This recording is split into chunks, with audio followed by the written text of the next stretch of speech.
You'll have to excuse me, I'm losing my voice tonight. So Bill may have to help me out.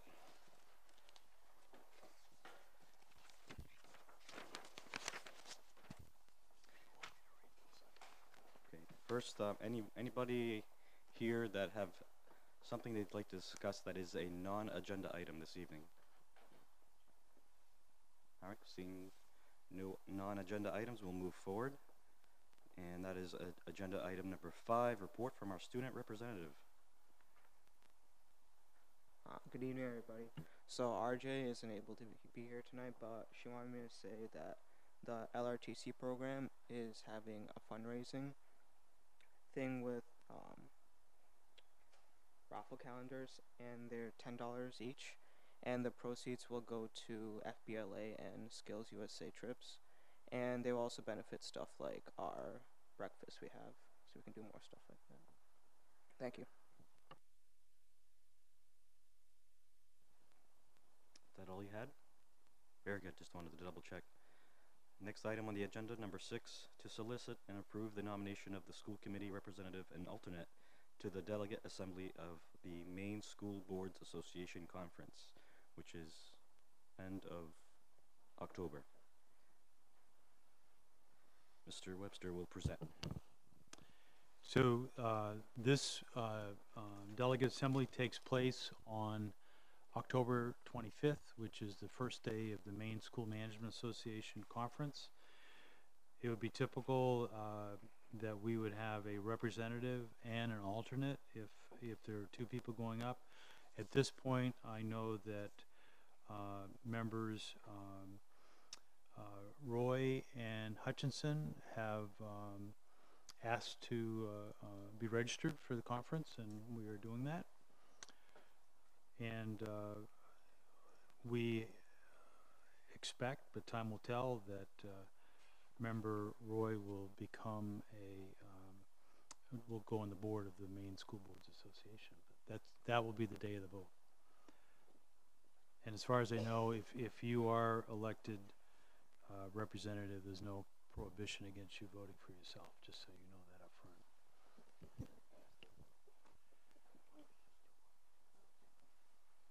So a motion would be in order.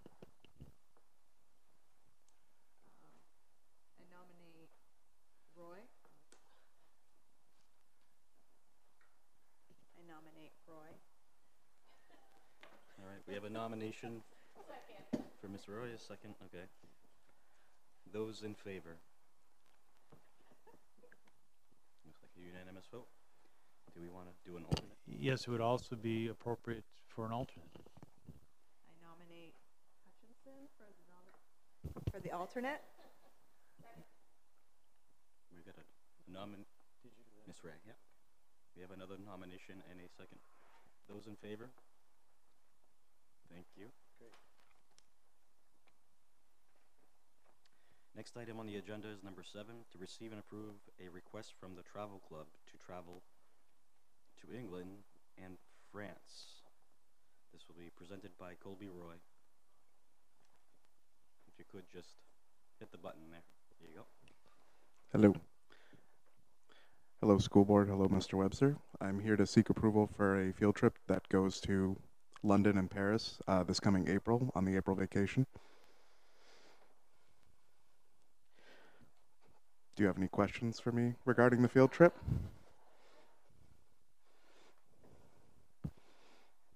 Is this, have you done this before? Yes, I've done several of these trips. This will be I think it's my 6th one doing it. We've gone to London and Paris before. We've been to Central America. We've been most over the European continent as well.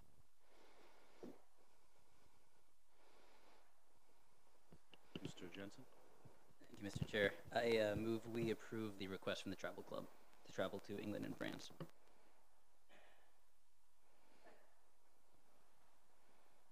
All right, we have a motion by Mr. Jensen, a second by Ms. Roy. Those in favor? It's unanimous. Thank you. Thank you very much. Moving ahead to item number 8, to receive and approve a request from senior class to travel to Aguam. Is that correct? Agawam, thank you, Massachusetts Six Flags Amusement Park. Mr. Langlis and Assistant Principal Jay Dufour will present.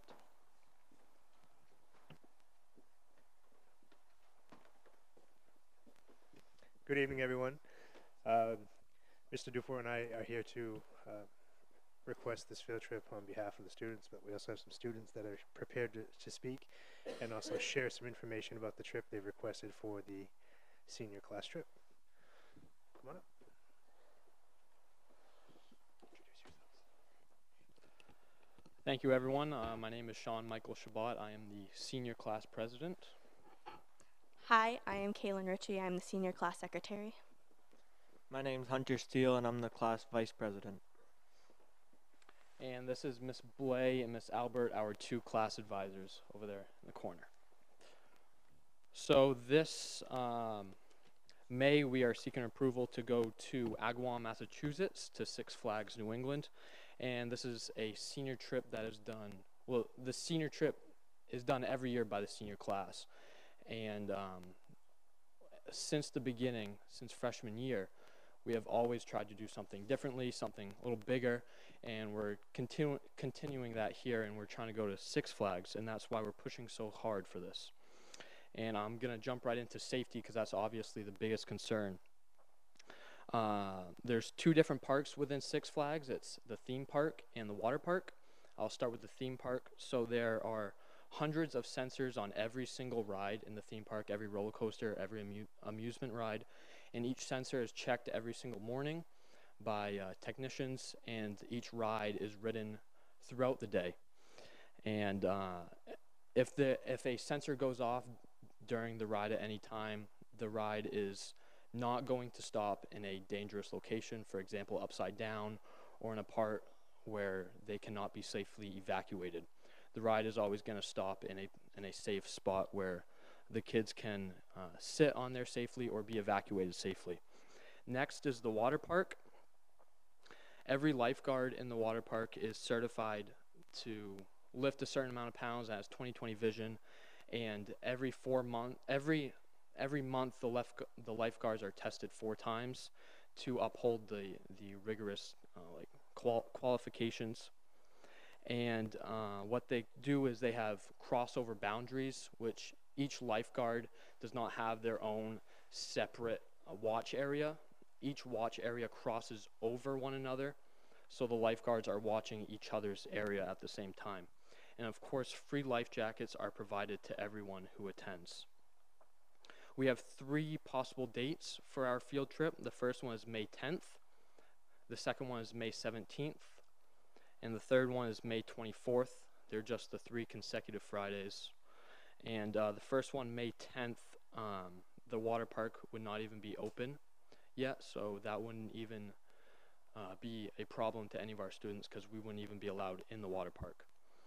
Lastly, every single student is going to be wearing a special Lewiston High School t-shirt that we will be designing, printing, and wearing on the trip. And we're going to be wearing those so we can be easily identified to everyone in the park and to all the staff and chaperones. And I also have some handouts if anyone has any questions about the water park policies, the guest safety policies, or the map if anyone wants one, or if there's any questions. You can take those now. Questions? Ms. Quartermash. At what point will you decide what's going to weigh into what date you end up choosing? So we're going to be in contact with our representative at Six Flags. We're really looking for approval from you guys to see what you felt about this whole trip, and if you approved it, then we're going to look farther into which date that we're going to choose. But right now we're really just trying to push the approval. Further questions from the board? Thank you for the presentation. Came very prepared. Thank you. I hesitate to approve it because we haven't approved the field trip policy. Thank you. Unless somebody else on the board has something to say about that, I'm open to listen to what you have to say. So, even if the board does approve the first draft, first read today, either as presented or as amended, it still won't be finalized until the second read. And I know the senior class is anxious to continue their fundraising activities. So time is of some interest to them in having it approved sooner rather than later. I will say that the policy revision does make a provision for this trip in the latest draft. I think it might be fair to ask the senior class representatives about their ability to perhaps meet other provisions that are in the draft policy, either to assure the board or to give comfort to the board, or perhaps even make a suggestion on a possible change to the policy. So I know that the timing is not ideal, but I do know that the seniors are anxious to know what is or is not possible so they can do those fundraising activities. I would suggest not stopping your fundraising activities just because of a location of your field trip. I mean, of your class trip. So I don't want to feel rushed to have to pass this because you're not going to be able to continue your fundraising. You guys still have ideas about what you're going to do for fundraising, and no matter what, you're still going to have money to do anything. So that's just my concern there. Can I add on to that also about the money? So this is going to cost, for each student to go to the water park alone, the water park is charging us $50 per student.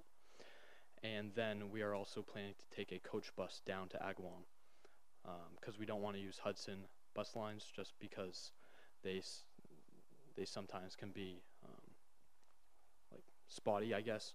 I don't really know how to say it. Am I saying that right?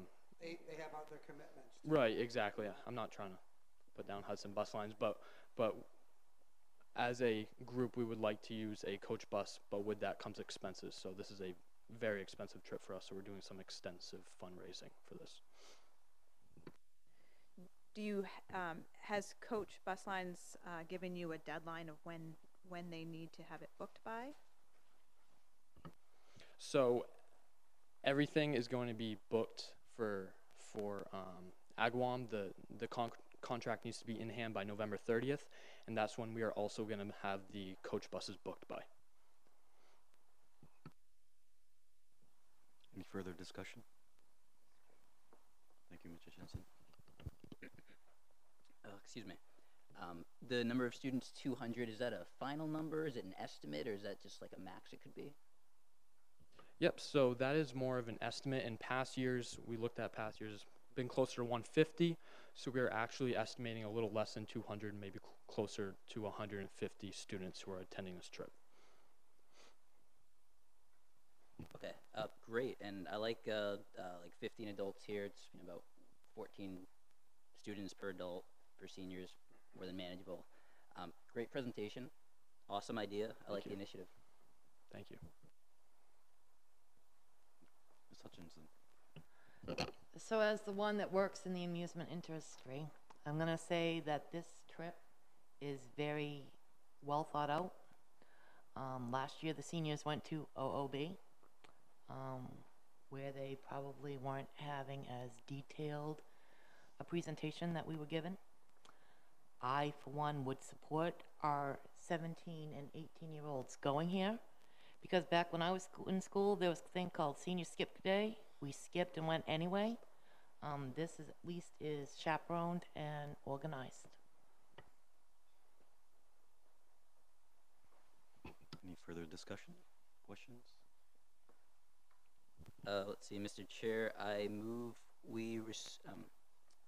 we approve the field trip request from the senior class to travel to Agawam, Massachusetts, Six Flags Amusement Park. Second. We have a motion on the table. Those in favor? sorry.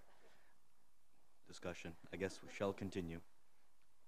I don't want to say it's inappropriate, but I don't feel it was appropriate to give this presentation when we haven't approved this yet, although I don't know that it would affect it that much. Just seems like making it, putting the cart before the horse kind of thing. So if I don't support this, it's because of that procedure. And I'm trying, in my role here, I think we need to go in order for things. And so it isn't about your plan, it's more about the process and where your request should come in after we've finalized things.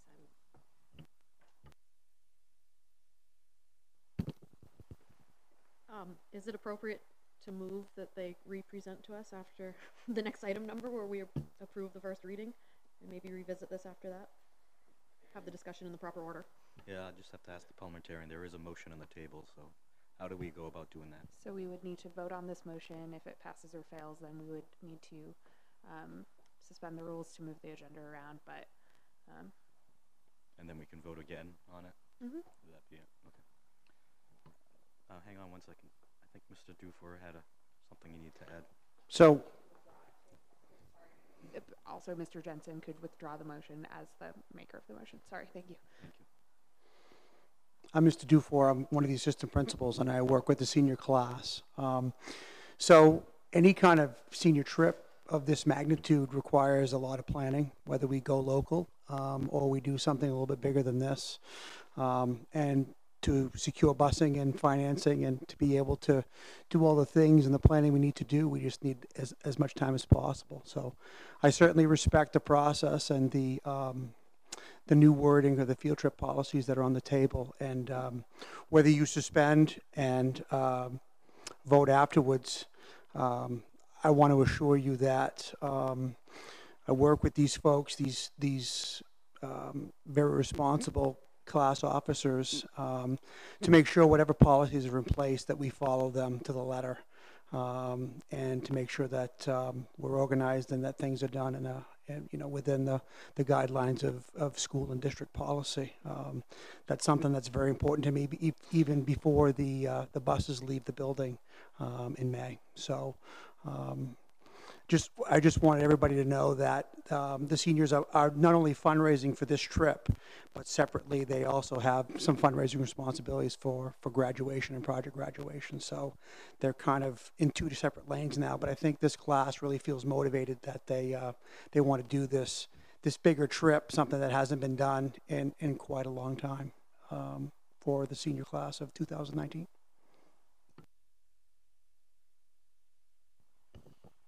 So I think it would be appropriate to hear from representative seniors class about some of the provisions in the draft policy and whether or not you feel that if adopted by this board that you could meet them. I believe you've already met, expect to meet the chaperone requirements. In the draft policy, there's a requirement that there'd be at least one adult trained in CPR and basic first aid, and that a first aid kit be accessible and brought on the trip. Is that a requirement you expect to be able to meet? Yes, of course. At the beginning of the trip, under the draft policy, there's a requirement for appropriate safety procedures and the assignment and use of a buddy system. Is that something that you believe could be implemented in regard to this trip? Yes. There also is the requirement that parents or guardians provided with clear information that communicates the trip activities, risks, and safety measures being taken. Such information shall be communicated in a language and process that parent guardians can understand. Is that a provision do you feel that you could meet in regard to this trip? Yes, and can I elaborate on that also?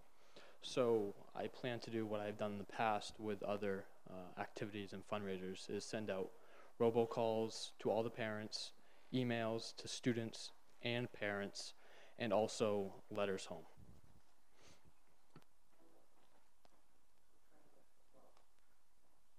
And translated. Okay. Thank you. Mr. Kerr? So I just want to, unless I'm misunderstanding something, we as a committee just unanimously approved a trip to Europe that had basically no presentation to us. And then we have a really good presentation from senior classmen. So I'm not, I guess I don't understand why we're having an issue with this trip and not the one previous to.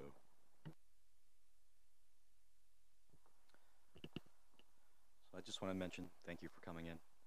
Thank you. Not just you, but it's amazing that you brought your whole team and your administrators and your advisors. I see them over there smiling because they're very proud of you, I'm sure. But I am curious, just, I know, change it a little bit, but $20,000, where are you at this time, and what's your, I'm just curious about how you're going to fundraise and so forth. Sure. So we currently have just under $10,000 in our class bank account. And our plan for fundraising is have 3 separate gift card baskets full of gift cards. Each basket is like a techie basket, a foodie basket, and then like a kind of mixed basket. And each student can either pay the fee, which right now is going to be somewhere between $60 and $100, depending on our final quote from the coach bus company. And of course, we don't expect anyone to be able to pay that fee, so that's why we've come up with a process of having each student sell $10 raffle tickets to the amount of however much they need to raise. So if they need to raise $80 and they can't pay the $80 up front, they just sell 8 raffle tickets excuse me, to the gift card basket. And we as a group felt that if anyone really wanted to go on this trip, that was something that is very possible. Very good explanation. Enjoyed that. Thank you. Be interested in somebody helping out with that basket, by the way. I'm in support of this, and I'll explain why. We currently have and had a policy in place for many years. This currently being revised, of course, for reasons that we all know about. And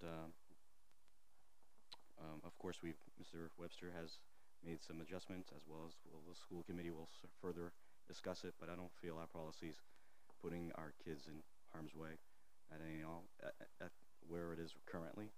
And from your presentation and Six Flags, I understand their safety policies and so forth, knowing the chaperones that are going to be there, and of course your awareness of safety. I'm sure with the buddy system and everything, you're certainly going to be paying attention to all the activities happening, so thank you. Yes, thank you.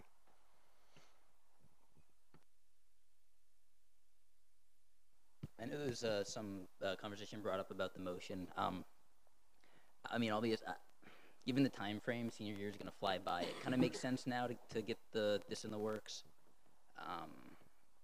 So I'm okay approving it. If other members maybe want to wait, I guess it'd make more sense to withdraw the motion and just table the vote on this rather than do 2 separate votes, like have to come back and revisit something. Again, I don't think tabling it's necessary and come back to it. Procedurally, it may be easier, but if I kind of get a feel of the board, if we want to go that way, then we can always do that instead. Ms. Ray?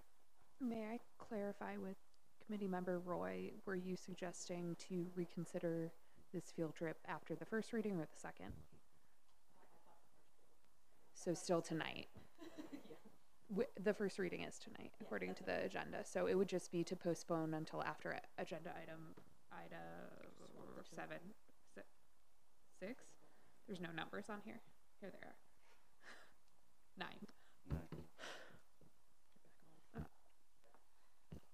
Go ahead. So, if the motion were withdrawn, there needs to be no official tabling or anything like that at the purview of the chair. Just this agenda item, the continuation agenda could occur after item 9. So, Mr. Jensen, do you still stand on your motion? So if I'm hearing it right, we're going to do agenda item number 9, do the first reading of the field trip policy, and then make a decision on this. Is that what I'm First Yep. thing would be that you withdraw your motion and then do exactly what you just said. Another motion to move it, to postpone it till after the number 9. If I may, it would need, if you withdraw the motion, then the chair could say, let's go to agenda item 9 and then come back to finish 8. Then I'll say what he just said. In that case, Mr. Chair, I withdraw my motion. Okay, so we will come back to you in a few moments after we go through agenda number 9. Perfect. Thank you all very much.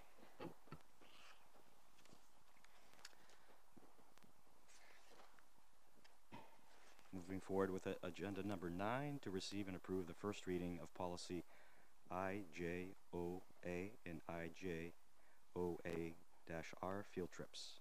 Mr. Webster will present. Thank you, Mr. Chair. And some board members may wonder why item 9 was on the agenda after item 8. And I guess, you know, in hindsight's 2020, it could have been the other way around, but it wouldn't have been a final policy in any event. And as we already had the other a broad trip on here as well, it just seemed appropriate. But anyway, I understand if some might feel otherwise. So in regard to what's in your packet, there are 2 policies, IJOA, which is field trips, and then IJOA-R, the field trip administrative procedure. The words in red, or the characters in red, are the same changes that you saw 2 weeks ago. The ones in blue represent changes since then. I just want to briefly go through those. In the field trip IJOA, there are no changes from what was there initially. Again, the big change there is, or the big item there rather, which was there 2 weeks ago as well, is providing parents clear communication on the activities, risk, and safety measures, and that be communicated in a language and process that parents and guardians can understand.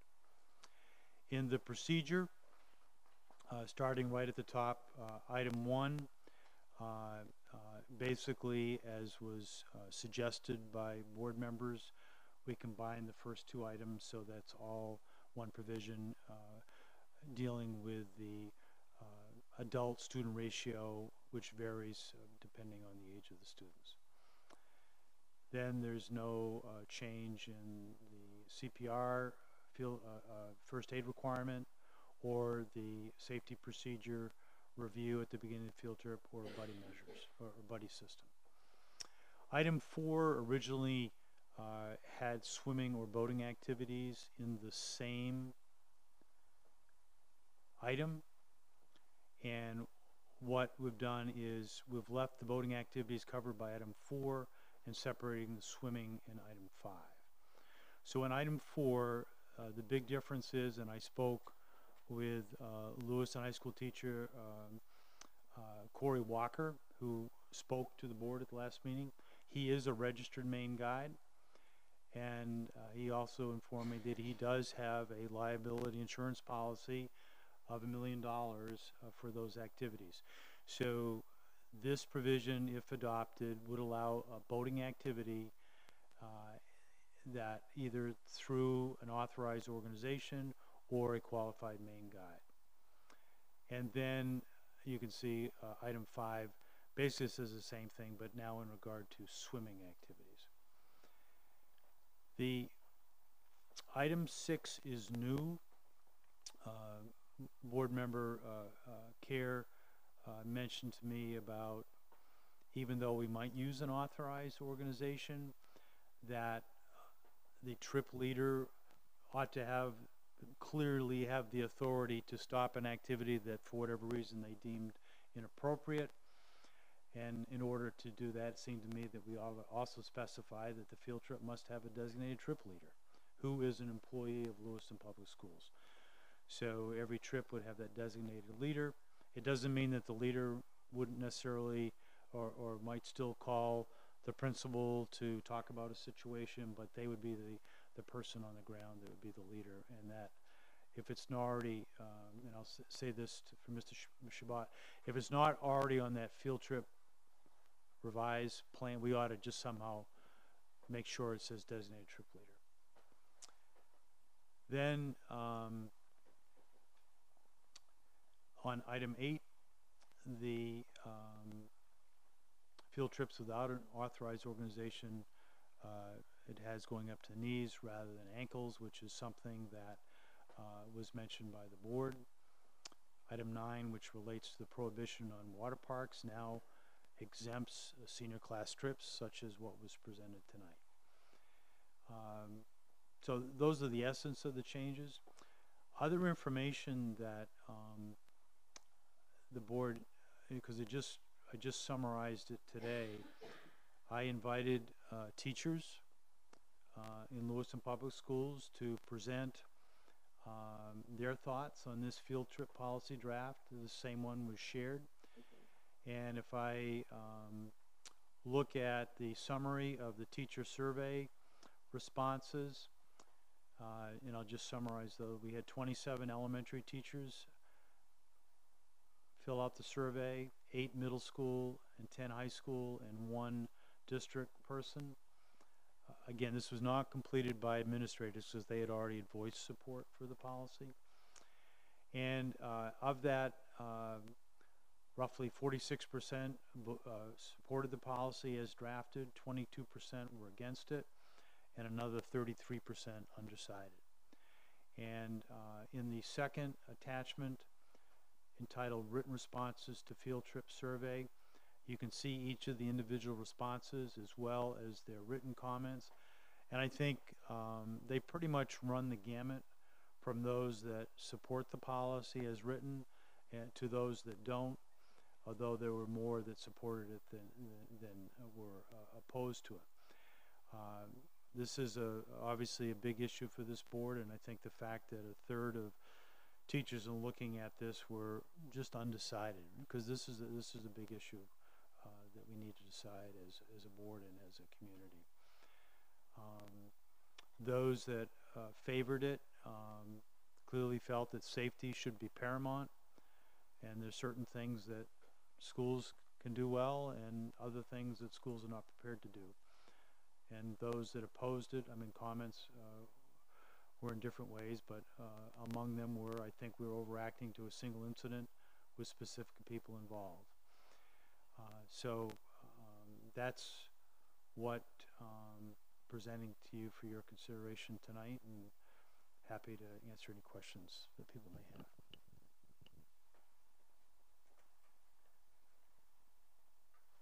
So I'm just curious about the exemption, and to your point, Mr. Kayer, about why approving one or another. This doesn't mean that it's the only reason why, but except for senior class trip is specifically laid out in this policy, and I'm just curious why that's there. I would say, I mean, keep in mind this was something that I put together as superintendent for your consideration. It was put together for, or that is listed there for 2 reasons. One, it didn't seem to make sense to have a field trip come to you that was clearly not allowed for in the draft policy. And 2, we're talking about 17, 18-year-olds that many have argued in the past are at a higher maturity level and able to do this type of activity as a culmination or one of the culminating things of their senior class experience. Again, this is ultimately the board decision, though, not mine.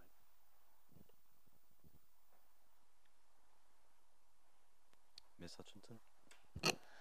So I remember when a physics class at the high school would go to Saco and ride the rides. Dragon's Descent was a good one, and do physics problems.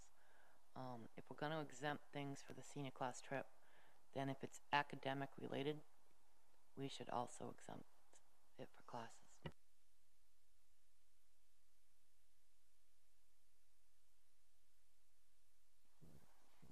Further discussion from the board?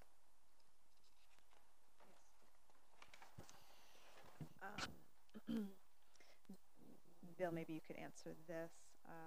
at the bottom of this, the authorized organizations, including the YWCA, YMCA, all those things. If we were to say that, they could go to Six Flags, would Six Flags have to be in that? Would we have to add them to that? I guess that's my question. So the authorized organizations is intended, although it may not be as clear as it should be, to only relate to items 5 and 6, which relate to swimming activities, 4 and 5, swimming activities or boating activities. I could be corrected, but I have not viewed water parks as falling into either of those two categories, but being a separate category unto themselves. So if my intent was that there not be an authorization of water parks as the policy is presently written, it would just be only allowed for senior class trips.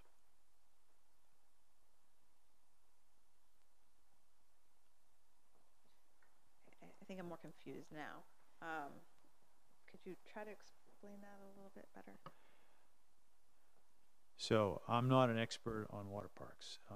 I do know that water parks are profit-making institutions as opposed to most of the outfits in there that are nonprofits and very sensitive to water safety issues. The water parks I've been to, I have not viewed them as swimming activities or boating activities, but by themselves. But I could be corrected, or the board could adopt something differently for sure. I'm unclear as to how Six Flags is not a swimming activity. You swim there, right? One certainly goes through the water in the rides, but I viewed it differently than going to Rang Pond or Reed State Park or a pool elsewhere. But if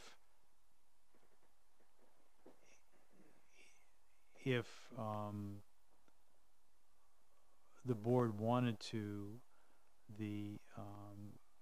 it could well be that we could say clear that the authorized activity or organizations relate to items 4, 5, and 9, which I think would address your concern.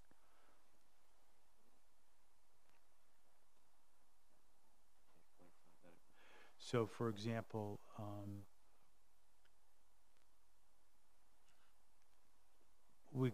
right now, number 9 says trip to water parks are prohibited except for senior class trips. We could add language along the lines of any such trips to water park must be made to, what's the language I used before, an authorized organization,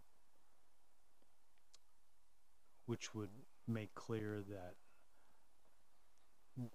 they would have to be authorized. Now, we'd have to think about what is the process by which a superintendent would go through to do that. I'm a little clearer in regard to the organizations that are listed, but it appeared that Sean Michael Shabbat had some information on the safety procedures, so that would be the first thing that I would want to look at if we made the same requirement in regard to water parks. I guess I have a question for the board. Is trips to water parks being prohibited necessary for this? I guess that's my question. I want to hear what everybody has to say about this. I know that most of the, is that on? I know that most of the policies have somewhat of a backstory, so I guess I would like to know the history, if anyone knows, of why water parks were prohibited to begin with. There must be something at some point. I don't know if you know that. So it wasn't put in this packet again, but the one 2 weeks ago did have Dan Stockford's investigation report that had a separate section on water parks.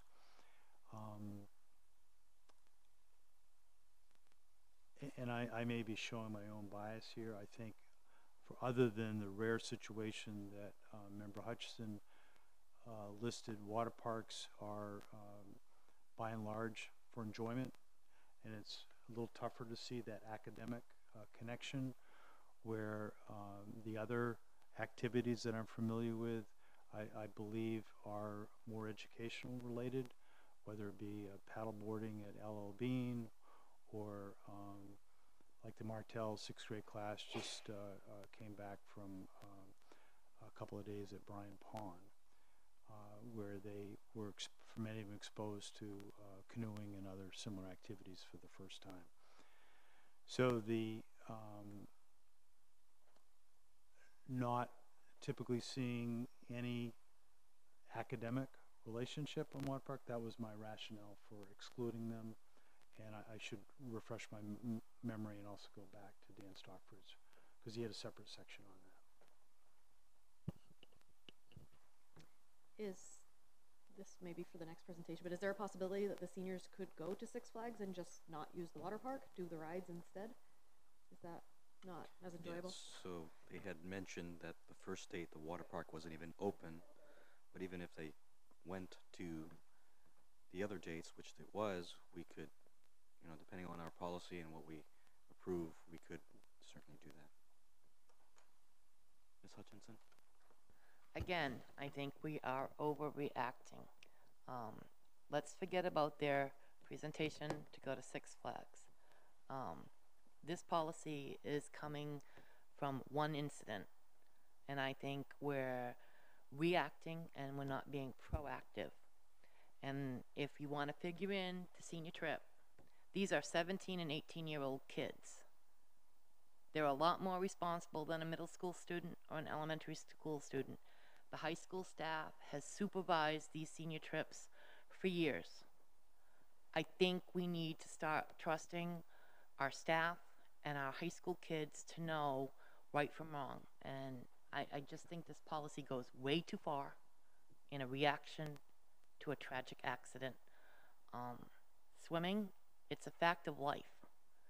Boating, it's a fact of life. Amusement parks are probably safer than flying across the ocean to Paris. Sorry, I would rather be on an amusement park ride than an airplane. So I think if this was going to be the discussion, we should have had it prior to the presentation on the trip abroad. So if this passes, we all live with it, but I still think we're reacting.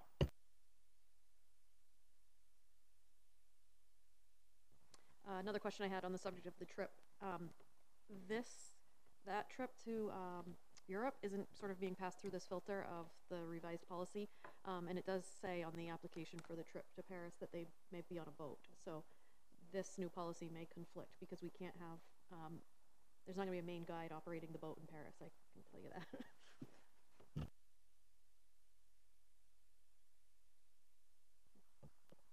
Just looking for some clarification in regards to number 5, no swimming activities unless with a qualified main guide. That was added language since last time we met, and I guess I'm just looking for clarification how a qualified main guide provides extra lifeguard type security. So the qualified main guide would know the appropriate safety procedures it should put in place, and so depending on the size of the group, it doesn't mean that it would just be that one person, but that subject to the requirements and safety procedures that they learn as a guide, whether it be you know, one qualified individual for every 5 children or whatever it might be. So it's just that we're putting reliance on the main guide to determine what the safety procedures that should be in place should be.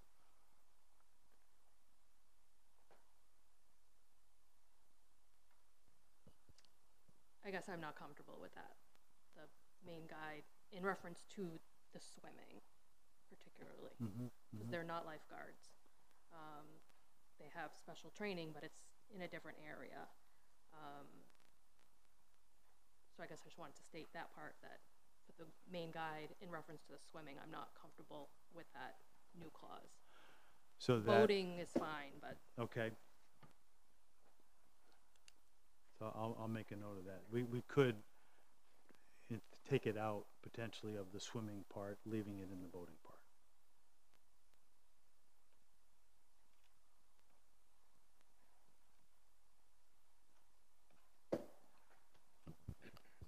Excuse me.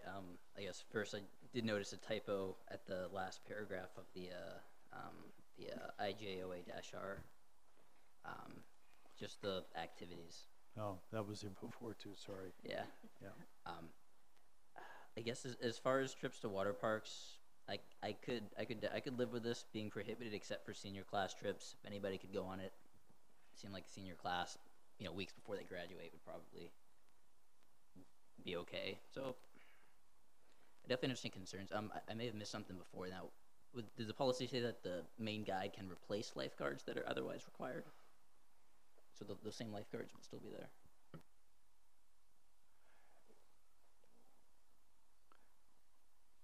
The intent is that the main guide would be in charge of whatever the safety procedures should be, and that we would have to adhere to those.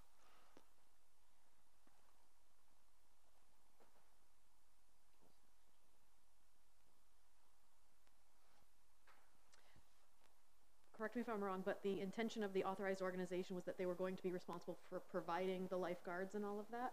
So if you're canceling out the authorized organization with the main guide, then how is the main guide then responsible for providing the lifeguards? The main guide might be leading a trip and make arrangements with another organization such as the YMCA or the camp or wherever they are to provide that. But if, as Member Kudamash suggested, if we take it out of the swimming, it would just be left in the boating activities.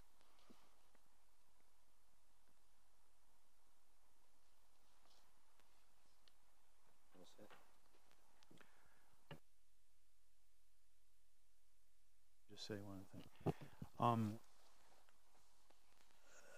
This is a hard area. I recognize that, and I think that, you know, on this point about or this question, are we overreacting? Certainly, if you look at policies across the state of Maine and look at the way schools have operated in this state for decades, by those comparisons, one could say we are overreacting. I've gotten countless calls, though, from other superintendents that, and I've shared the report from Brandon Dodgson across the state, and more than one superintendent has voiced to me that I'm sorry for what you've been through, because it could just have easily have been us. And one of the things that I want to mention, that whatever the school committee decides to approve, that we need to consider the makeup of the Lewiston population. And something that I hadn't really thought about, because I suspect that most of us, probably all of us, had experiences growing up where just a basic concept that as you go out in the pond, it gets deeper. For someone who hasn't had any water exposure, why would you think that? Maybe you would think that if you go in and it's 3 feet deep, it's 3 feet all the way across, because the one wading pool that I went in was that way. I just cite that as one example that the experiences that we've had that shape what we feel is appropriate and inappropriate can vary greatly from an increasing makeup of our population.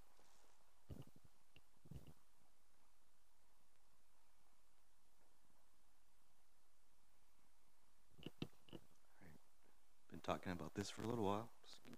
Excuse me, I'm surprised by my own voice too. Any further discussion?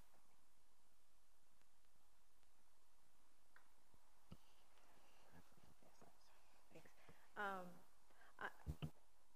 I'm not convinced that we have to have, now I'm lost here. Sorry, I'm trying to find it. That the water parks be prohibited.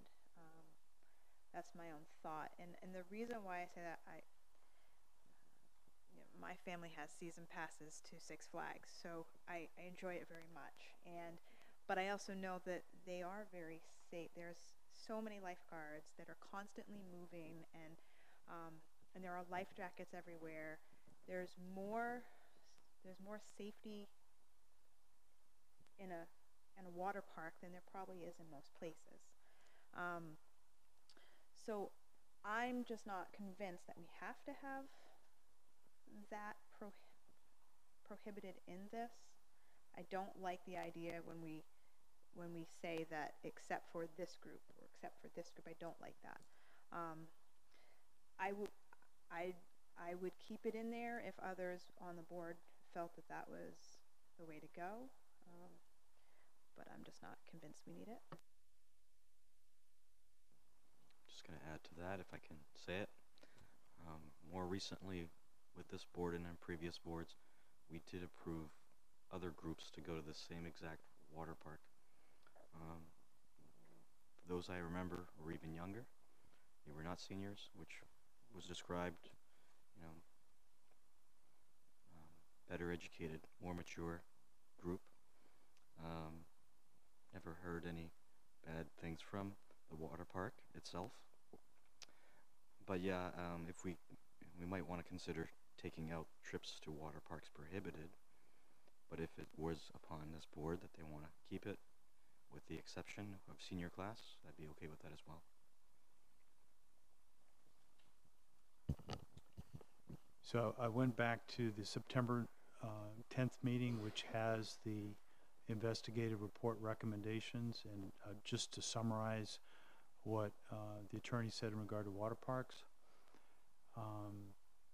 Like boating activities, attendance at water parks necessarily involves reliance on the third party that operates the water park to provide a safe environment. It is recommended that Lewiston Public Schools adopt the following practices in connection with water park field trips. A, review the safety practices of the water park operator.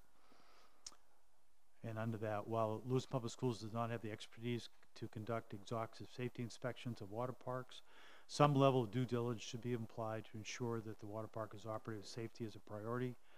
It's recommended to obtain information about safety practices, staff training, and water staff before authorizing the trip. B, require the participants either provide certification of water competency or wear a life jacket. The water park safety rules posted on the website for Funtown, as an example, include the following. Small children, non-swimmers, and weak swimmers should wear a Coast Guard approved life vest while enjoying water park activities. Bring your own if you're unsure of availability and fit. I'm very concerned about our ability to practice and monitor that. Proof of water competency in the case of water park should involve administering swim tests or required certification that a participant is able to swim and has permission not to use a life jacket. Are we prepared to do that? Safety talk, as we've talked about. Buddy system we've talked about. All right, I'm going to let Mr. Kayer speak, but after this, we'll just consider this a continued conversation in our first read, and it'll certainly come back to us as well.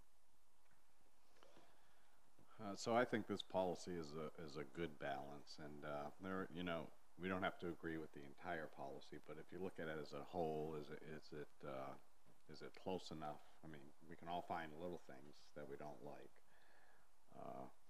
but overall, I think it's a good balance for what this district was faced a few months ago. In reference to, it gives the superintendent authorization to authorize, so the boat trip that Megan spoke about, I mean, the superintendent will have to approve that. And I do believe that water parks are inherently dangerous. I think there's a lot of excitement there. Kids feel peer pressure. They go on the slide that's a little bit bigger than they should have, and you just never know what could happen. I don't think we have to worry. I mean, in those slides, I've done a few in Florida, and halfway down, I was regretting that decision. And kids do face peer pressure. If their buddy did that 100-foot slide, they're going to have to try to do that if at all possible. So we can tear this apart line by line and have another 5 readings of this. Or if we look at it in its totality, does it do that what we're hoping for, and is it acceptable, even though there's 1 or 2 pieces that we may not like in it? So I would ask the committee consider that, because this has been going on a long time, and I'd like to put this behind us when we can. Thank you.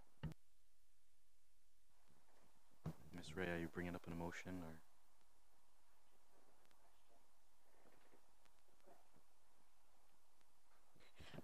So Mr. Webster, could you just verify, are we able to reject a field trip proposal even outside the bounds of the policy? Is that something that's up to our discretion or not?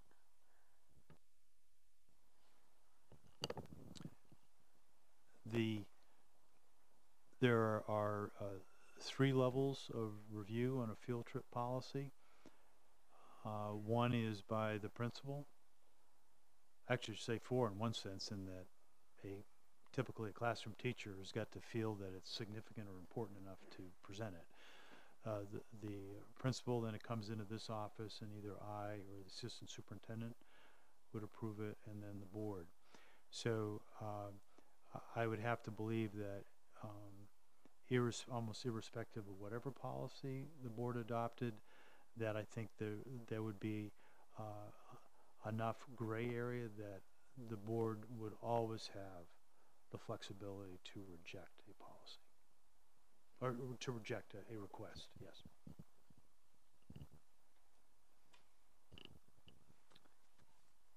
Very good. So, seeing no motion on the table, I'm sorry, I'm going to have to cut it off. I mean, we're running out of time right now. If you have more questions or comments, please direct it to me or the superintendent, and we'll make sure that this will get forward, unless you have a motion. No motion, okay. So we'll be coming back to this as well, because there's been some changes on behalf of the board for the superintendent to conduct, and then we can have further discussion in the future as well. All right. So we're not even going to vote on the first reading on this? There's some changes, right? So there are 2 ways of doing it. No motion, and we'll come back with another first read.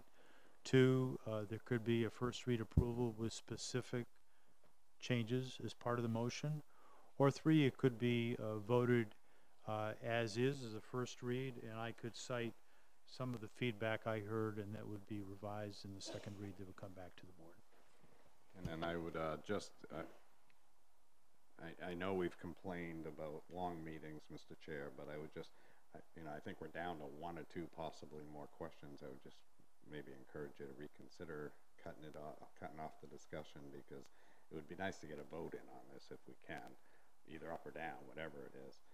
But I think if everybody hasn't been able to ask their questions, then that would probably turn some no votes. I would ask that you reconsider that.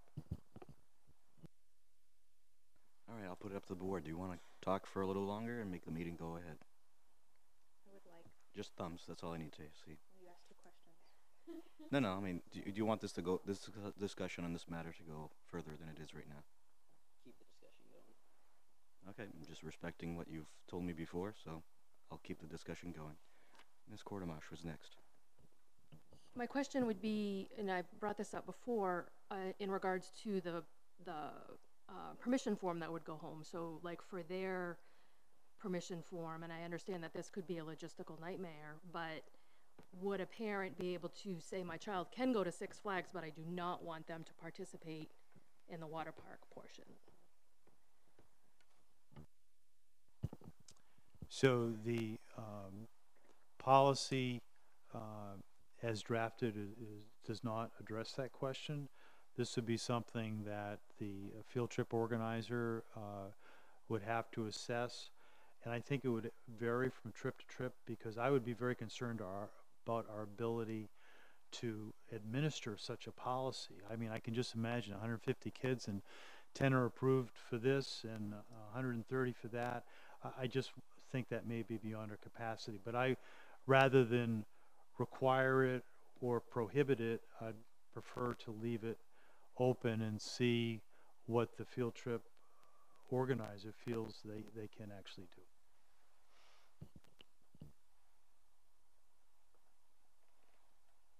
Any further discussion? Is there a motion on the table? I'd move as presented with changes anticipated, and maybe Mr. Webster could just briefly go over what he anticipates those changes to be. Ms. Ray? Do you want to elaborate? So,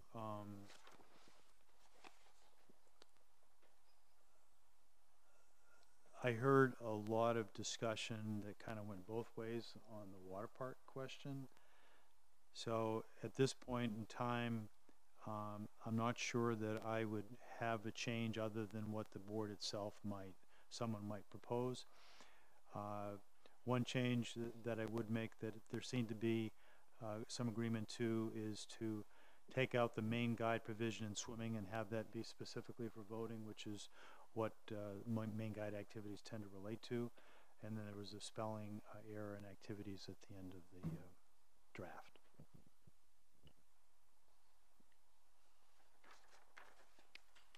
Does that sound appropriate, Mr. Kerr? Yeah. Ms. Ray? Okay. So there's a motion on the table. Those in favor?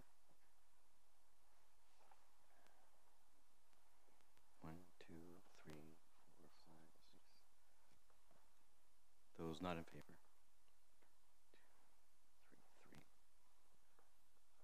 2, 3, 3. Given that the first read is approved, but this is still going to come back to this board again, I think it would be helpful just to hear directly from members that were uncomfortable approving it, just so I make sure that we give full consideration to what those concerns are. Ms. Cornish? Do you want to know? Yeah, I'd like it now. I don't know that it's anything specific. I just have some reservations about the water park clause, carving out except for senior trips. That seems a bit cumbersome to me. I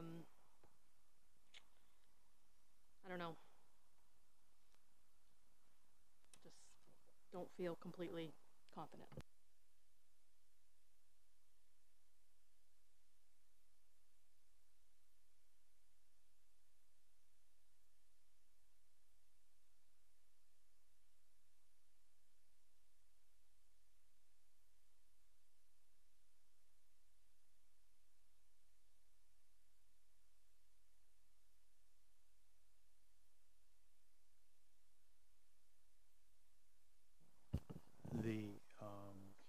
So in the second read, it will include taking main guide out of the swimming option. The spelling would be corrected, but I am still, I think when it comes to a change for the water park, my suggestion would be that either a board member give me some specific language, or maybe the board vote separately in a motion on the water park issue, and then we'll open up to the whole for the second read.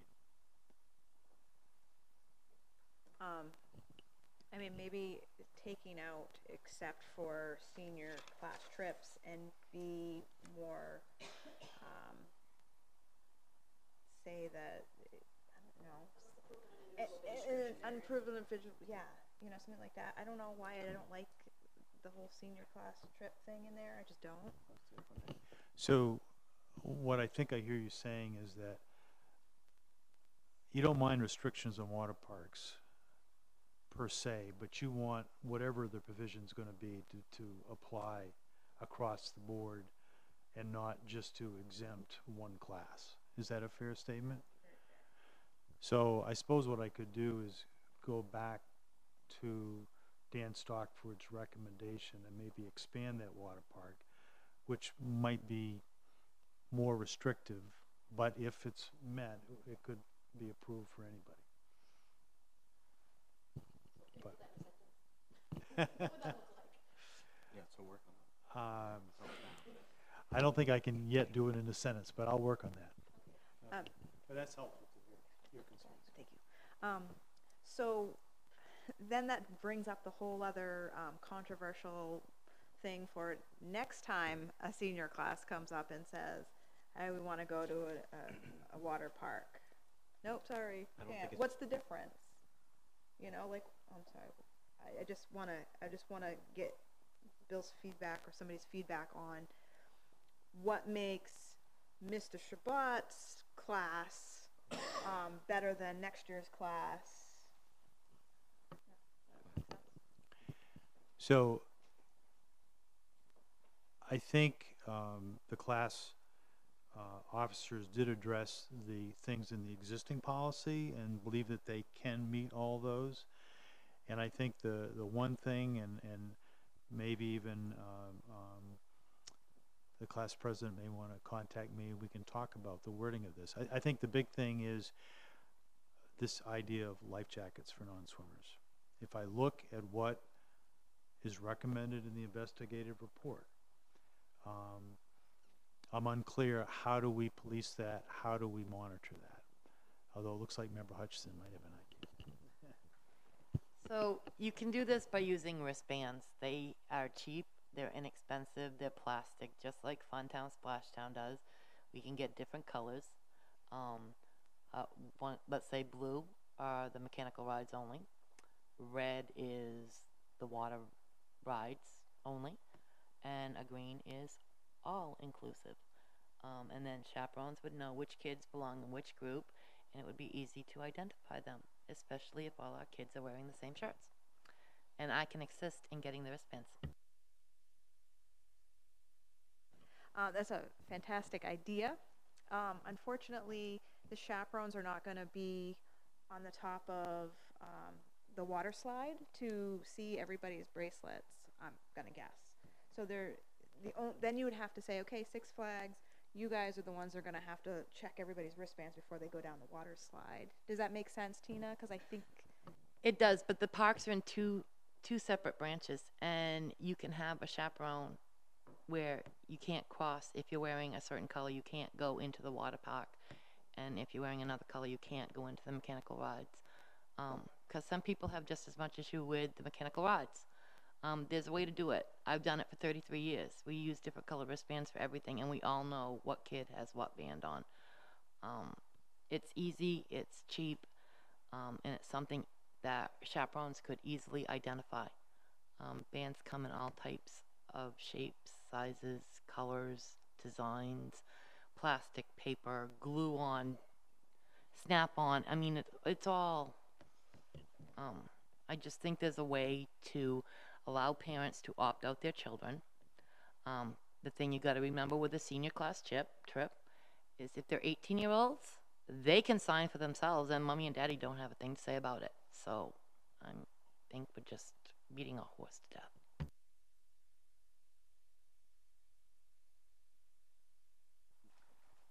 Just a quick reminder, seniors there's nothing wrong with treating seniors differently. I mean, they've earned that over the years. So if we have no water parks, but we allow it for a senior trip, I think that sends a message to our students that, you know, they've met some expectations over their high school career. So the water park issue isn't an issue for me. That said, on the second reading, I'd be very flexible with this first reading. If there's a couple of things that folks want changed so that we can get this passed, I would be more than happy to support that if it's, you know, minor stuff, so, thanks. My feedback on that would be if, and I'm okay with this either way, if we keep the exception of the senior class, I have a feeling that in the next several years we'll have a lot of senior class trips to water parks. Not that it's a bad thing or not, I'm just saying if that's the only exception, that's going to be definitely the place they're going to want to look forward to. So just a thought. Anyway, should we move ahead? Further discussion? And Tina, just as a comment on my side, I'm always in favor of adding another precaution of organization and coloring or whatever it might be to make it easier, whether it's a safety issue or just an organizational thing. I thought that was a creative idea, so thanks for that suggestion. I think those listening, whether it's advisors or teachers, might actually use that in other aspects as well. So it was a pretty creative idea, so thank you for that. So now we'll move back to item number 8. Oh, okay. Yeah, does the station want to take some time, or we want to wait for our time to go back to number 8? Number 8 is the approval of their field trip. You're going to take off? Stay? Stay? Okay. Just want to... Okay, we'll do it after. Okay, back to number 8, to receive and approve the request for senior class to travel to Agawam, Massachusetts, Six Flags Amusement Park. Mr. Chair. So moved. Second. Discussion from the board. Seeing no discussion, those in favor? 1, 2, 3, 4. It is unanimous. There you go. Thank you. Now, would you like a moment to stay, or would you like to go? Next item on the agenda would be regarding a budget process. Okay, that's what I thought. I thought so. I'm gonna...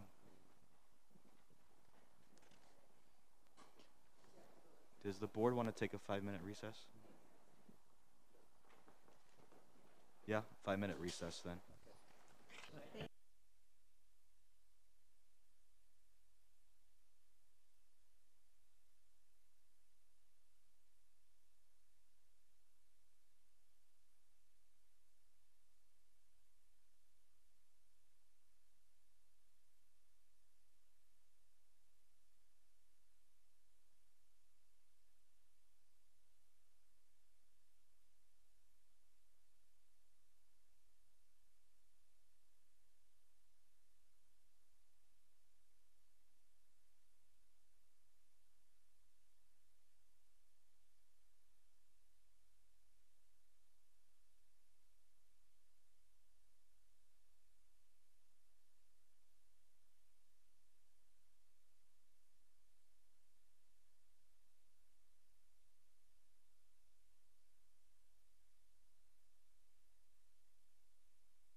Are you all set? Okay, back in session to receive a discussion proposal regarding 2018-19 budget process.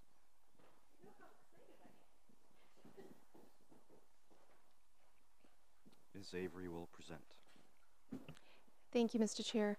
I'd first like to let the committee know that I would have got these out to you ahead of time, but I didn't finish them till about 3:30 this afternoon, and I wasn't even sure if I was going to put these together, so I thought it would be better to show you on paper than not to have them.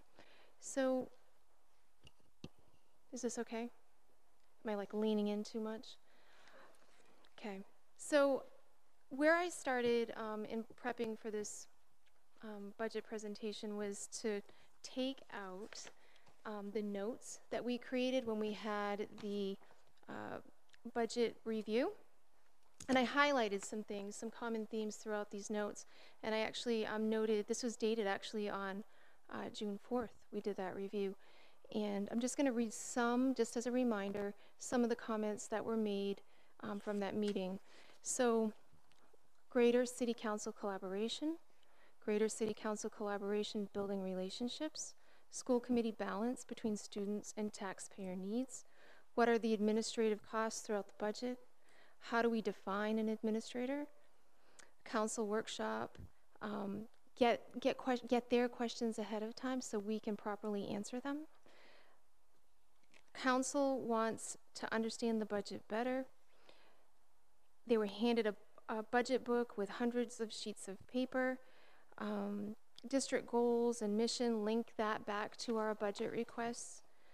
To what extent are we article focused and or building focused, including departments? Would like different documents to assist analyzing, and would like to see the budget department by department. There's a lot of other comments in here as well. That's just a few. So, in front of you, in this chair, are the budget documents that we used last year, and this is quite customary to use documents such as this. And in all of the budget presentations that I've been to, I have found that, as you know, the budget process can be quite complex, and there's got to be a way that we can simplify this. And so we've got this up here with our budget detail, and then we have the city budget, which is an awesome document in itself, and I've reviewed that. Mark asked, and I took a peek at it. And so I said, how can we come up with something that's a blend between utilizing a really good document that the city has, as well as what we use? And so I'm hoping that you'll all agree that I have some summary documents, and that's what's before you. And so if you look at the city budget, they budget based on department, right? They've got their public works and fire and police and so on and so forth. And those are their departments. And the very first page, the white copy, this is our article budget report. And it's what's found on the referendum. It's what taxpayers approve. So I consider this to be our departments of the school department. So these are our articles. If you notice all the way to the right where it's shaded, so we have cost drivers, theme, programs within the account, and justification. And so what I'm asking as we prepare our budgets at the building level is I'm saying to folks, justify, justify, justify. That's a common theme that we all heard, right, through that budget review, is to justify why your budget's going up. And so we're going to provide that justification to you based on, in this example, based on the article. And what we'll have with that justification is, if it's available, supporting evidence for that justification. So for instance, just as an example, I'm not saying that this is actually going on, it's just an extreme example, but let's say we have class sizes of 1 to 40 kids, which we don't. But let's say we did. Our justification, right, is we need additional staff because that 1 to 40 ratio it's not in alignment with what we believe is in the best interest of students. And we can provide that supporting evidence by showing you enrollment based on that school or that classroom. So that's how that would work. The cost drivers are really what Margot and I are going to do. We're going to tell you what's driving that budget up. Specifically, what is it? And then the theme column, it's really, you may like it, you may not like it. I love this idea because it's going to help us plan for the future. When we sit and we talk to our building administrators and our directors during their one-on-one budget meetings, you know, they may say, 5 of them may say, school security is really important to us. Well, I'm going to note that. And so I'm looking at the data and I'm saying, wow, you know, we've met with all these people, and the primary concern is school safety and whatever it is that it ends up being. So that's information for us to be cognizant of from their perspective, what's important to them for our district. And then one of the things that I've heard a lot in your conversations as you have them together, it's programs within the budget. So it could be, as an example, the suspension diversion program. Where is that? Where do we find that? How do we, you know, where is that within the budget? And so we're going to tell you, in this example, that program is found in this article. And then off to the right, which you don't see it on the sheet, I'm going to add it, off to the right, if anybody is interested in having that detailed budget book, we're still going to provide that. And so off to the right, it'll be the page numbers in which you can find that information if you're interested in looking at the detail. So the hope is that this simplifies the budget documents that you're going to be reviewing. If we could go to the next budget document, which is the blue document. So this white one is kind of like at the macro level. The blue one is at the building level. Or it could be at the department level, meaning technology or facilities or special ed. Same concept. The budget is all the way to the left. To the right, you'll see I've populated some of those items that are shaded in gray. Again, cost drivers, theme, the justification, the programs within the account, and then that detailed budget book page number. The next sheet, the yellow one, this is where we're drilling down now within the budget. And in the yellow one, we call this our object code report. And so, for instance, if somebody said, can you tell me how much money we spend on supplies in this budget? I'm going to tell you that it's throughout that entire detailed book. This document will tell you exactly how much supplies are. If you look at line 28 and you go all the way over, you can see what our supply account, how much we're budgeting for. So it's broken down, and these are like they're like sub-departments, if you will. You know, there's contracted services, you can see there's workshops, health services, utilities, repair and maintenance, printing, advertising, telephone. So it really gives you more of a good eye view of what we're spending our money on, and broken down by category. The concept, when we start building our budgets, Bill and I have discussed this, and it's my recommendation that as we begin building the budget, that it's not a budget that's populated with everything, including the kitchen sink. We're really going to start out with our base budget, and the base budget is defined as this current budget, FY19, and then we're going to add into it any of the required contractual commitments that we have, like the collective bargaining, salary increases, any requirements of law, those have to go into the base budget. And then any decisions that we make, as an example, as it pertains to, and I'm just picking these out of thin air, but maybe the Martell building or what we do with Longley or whatnot. We're going to start building off from that. And then, and the point of this is that, you know, instead of coming in with this really elevated first budget draft that Bill works really hard as a superintendent to pare down, we've skipped that step, you know, and we're one step ahead. And so, again, the mantra with us is going to be about justifying and making sure that our experts who are our building administrators and our directors justify that. When we present the budget, I think we heard loud and clear that you're interested in me presenting the budget. I don't have a problem with that. I think, I look forward to doing that. What I would request is that we have, again, our experts who are our building administrators and directors who are here to support their request. They're the ones that know their building better than any of us. They're the ones that understand their programming much better than I do. And so they'll be here to not to prevent, but to present all of the data behind their requests.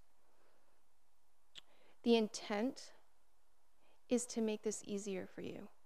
It is so that you don't glaze over. It's not kind of like, it's all jumbled up in your mind and you're receiving all of these presentations in one evening. We're asking you to go through these binders to understand. The hope is that these summary documents, and here's the thing that I didn't say that's I love doing this work. It's putting schedules together. So for instance, one of you might say, look, I really want to see a schedule of administrators. Tell me where they are, who they are, how much they are. And so that's a schedule. And so we'll put that together. If your thing is tell me what's happening with our stipends, and show me how that looks, we'll put that schedule together. So it's whatever you want to see for schedules that are independent of these, we'll do.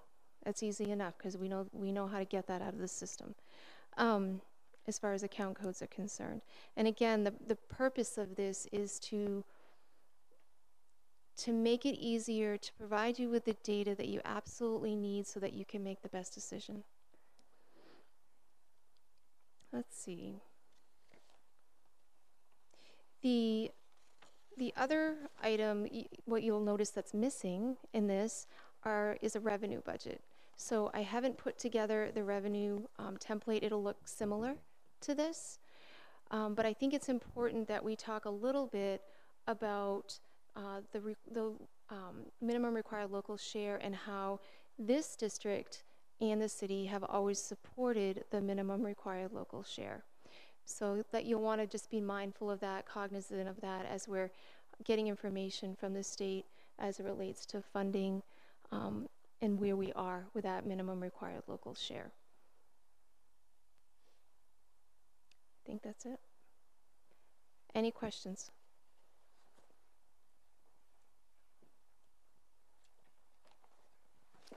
You did well. Questions from the board? Ms. Hutchinson, Ms. Estabrook, and Ms. Ray. As much as this city has supported required minimum local share, I think we have to look at let's meet our needs and not let's just try to meet required minimum local share. And that's going to be discussed further at our workshop tomorrow? Yes, to some degree, yes. Okay. Ms. Ray? Thank you so much for this. I think it will equip us better in communicating it to our constituents and the taxpayers who are really one of the most important consumers of this budget. One tiny thing I'm curious about, and if it's possible, cool, if not, also cool, but on the object code summary, is it possible to add a column for what percent of the budget things represent? I think that's something that comes up quite often, and I'm sure, line item number 3 will be a big point of order for a lot of folks, so just if that's possible. I really like how you think. Yes. It's okay to continue my questions. And this example of,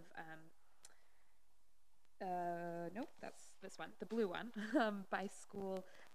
This is just an example, so you haven't included all of the articles, is that correct? Okay, I just wanted to be clear on that. Thank you so much.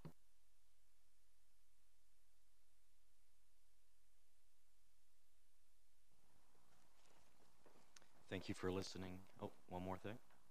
Just add one more thing. I want to remind all of you that as we progress through this process, if you have suggestions, if you have concerns, if you need something to look different, just let me know.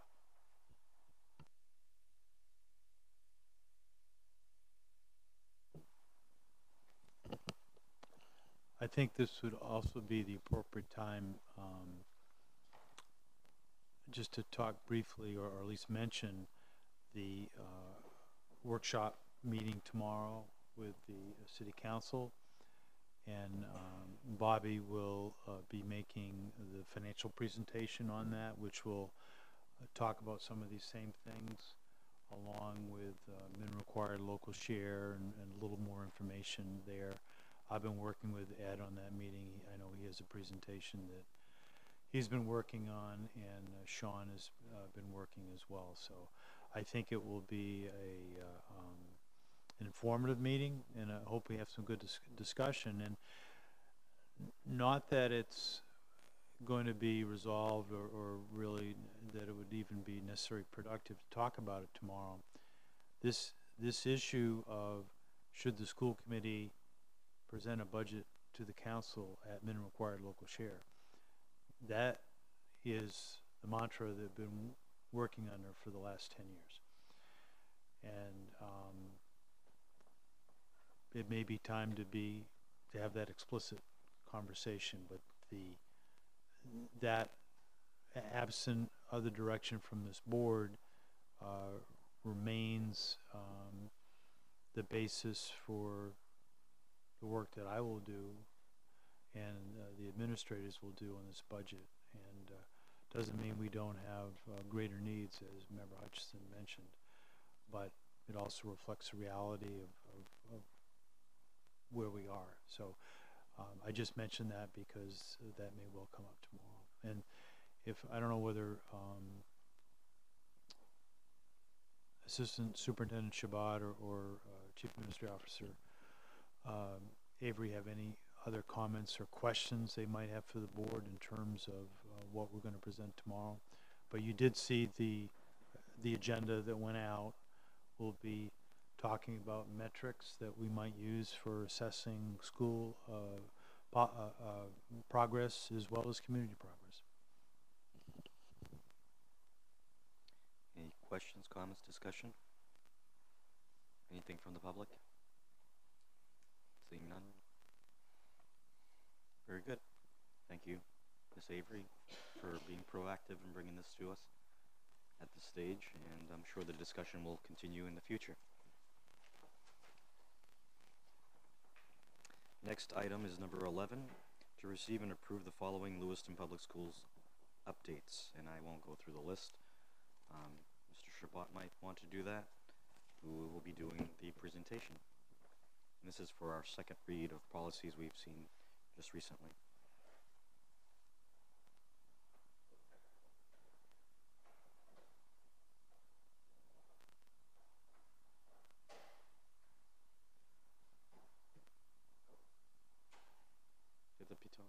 Oh.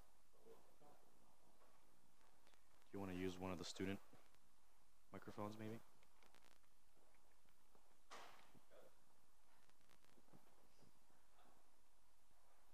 Okay. Sorry about that. So I'm here presenting the second reading for the policies, IGA, IHBAK, IHBG, IHDR, IHDA, IIB, and JLCD for the second reading. 2 weeks ago, we did the first reading. There was one typo. I think Estabrook brought that to my attention, and we fixed that.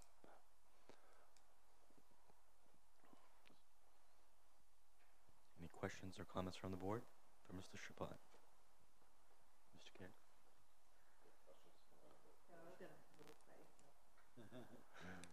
I would move the second reading of all policies presented, A through G.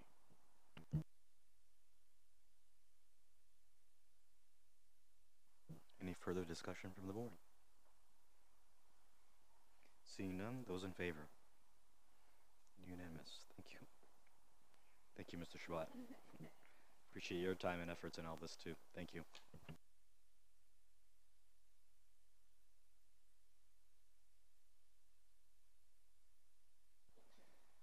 Agenda number 12, to receive and approve funding for the position previously funded by McKinney-Vento grant in the event Lewiston Public Schools does not receive this grant. Mr. Shabbat will continue at the podium with his presentation. Thank you, Mr. Yagan. I'm here to present tonight. Also in attendance is Meg Dumas, the educational technician at the high school that works with this program, and Jamie Cowett, the clinician that works with the program as well. They're here to support this motion, this presentation, excuse me. Hopefully we'll have a motion. I wrote a memo to Bill that he shared with the school committee that we found out a few weeks ago on September 5th that the sub-grant that traditionally Lewiston Public Schools has received for a number of years, we were not approved. Later, over the past week, we found out some additional information that no school in the state of Maine received the sub-grant.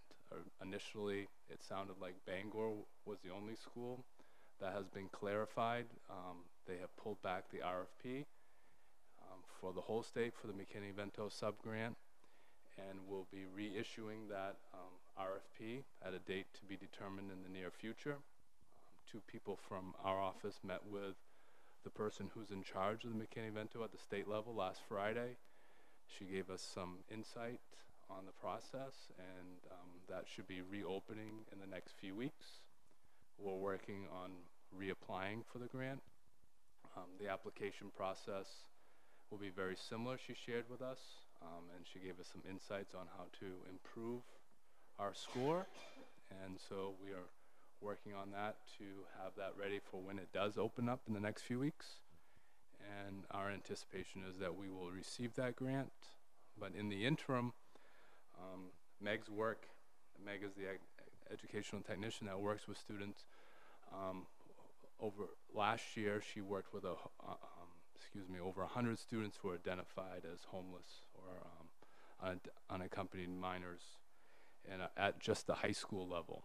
And so it's a terrific program and support that we have provided for the youth there, that some of our most fragile and most vulnerable youth, and that service that we have provided through Meg and others at the high school is invaluable for their educational process. So we come to you tonight asking you to fund that position using some emergency funding at your discretion until we get the grant, and then we anticipate getting the grant, and then we will use the grant as we have in the past to pay for that position.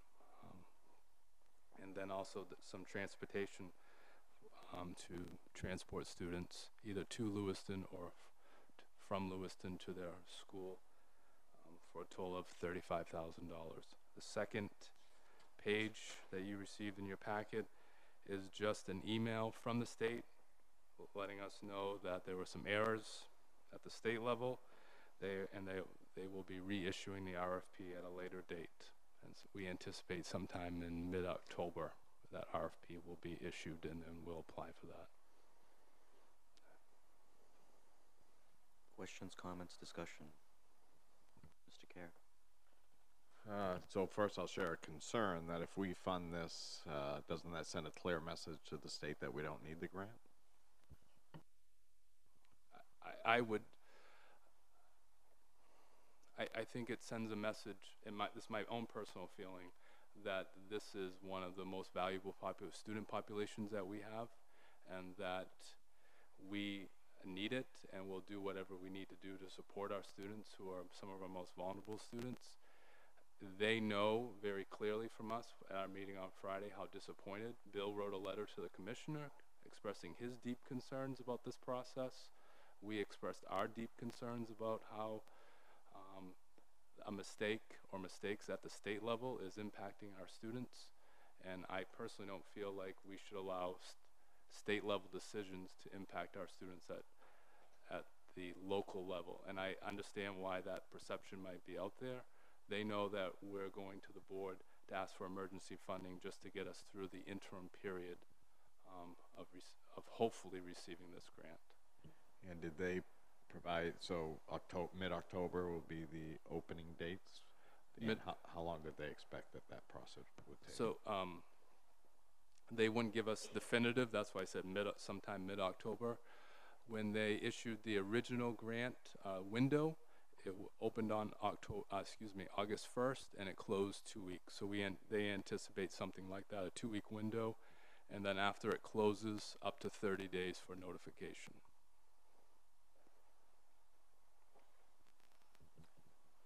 Further discussion? Mr. Jensen and then Mr. Webster. Oh, excuse me. Of course, the part of me that is really uncomfortable spending outside of the budget, was weighing that against what this could accomplish, and I think this is probably one of the better things we could vote on outside of budget. It's a very vulnerable population. This can help them fall in line with our graduation rate, not let students fall through the cracks. I mean, I myself know of at least 3 students in the district that are considered homeless. So I definitely see the need for it, especially in my ward. So I am, although hesitant outside the budget, and I don't want to, open any floodgates or anything, and I think we've done a pretty good job of maintaining that. I am in support, so I would like to move we approve funding for the position previously funded by the McKinney-Vento grant.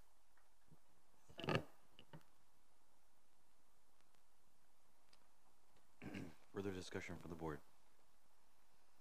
Anybody from the 3 people in the audience? No? Okay.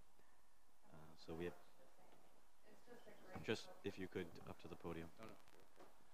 I just have been in the program for 9 years, and we serve a ton of students, and they really love the program, so it's just a great program.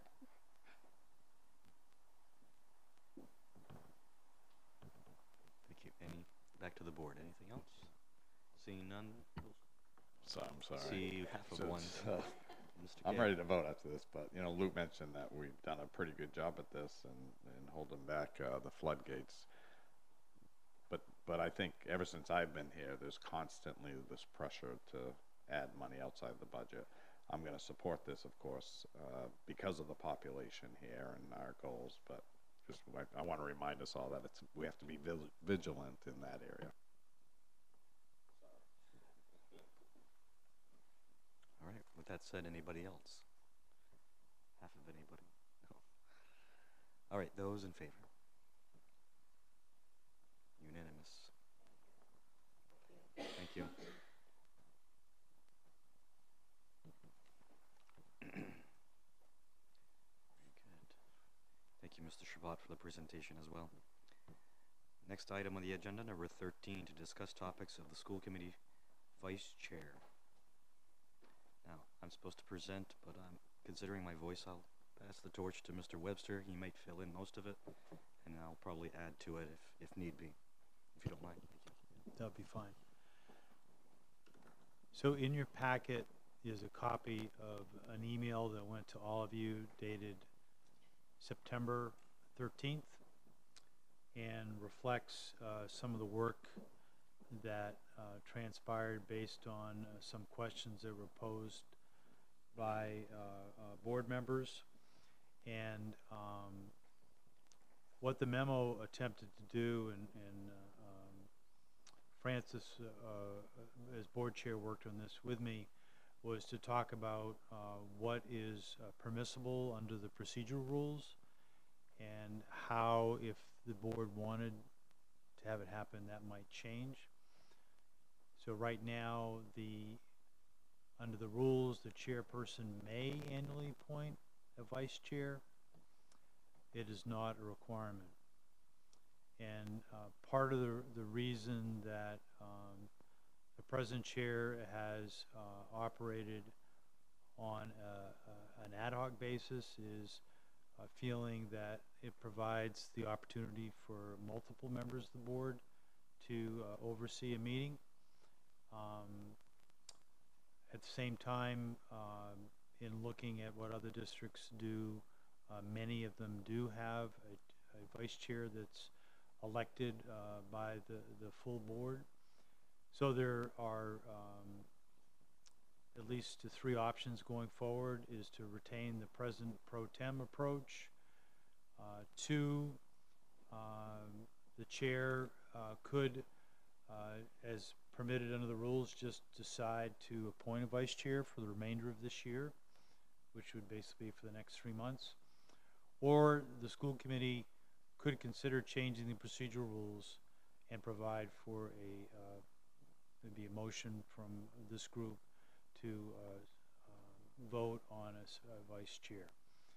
And the procedural rules may be amended at any time by a vote of this board, majority vote of this board.